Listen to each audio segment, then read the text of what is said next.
Тақырыпты жалғастырамыз. Сұлтан Махмұд Торайғыров атындағы Павлодар мемлекеттік университеті қабырғасында Ұлттық инженерлік академия президиумының кеңейтілген отырысының өтуі көп жайды аңғартады. 5 жылдың ішінде жоғарғы оқу орны алюминий кластері кәсіпорындары үшін 600-ден астам маман даярлап шығарған.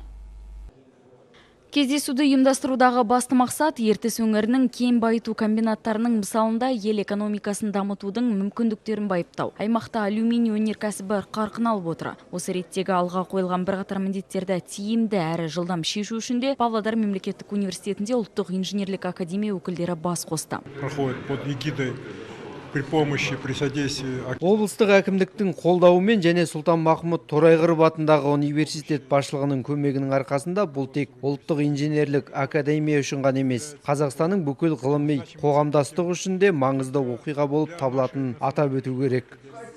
Павлодар мемлекеттік университетінің ректоры Гаухар Ахметова аталмыш форумды өткізу оқу орны үшін де үлкен абырой екенін атап өтті. Мемлекет басшысының тапсырмасымен техникалық мамандықтарға қосымша 11 000 грант бөлініп отыр. Бұл жаңашылдық университетте білім алуға деген студенттердің қатарының көбеюіне оңтайлы әсер етті.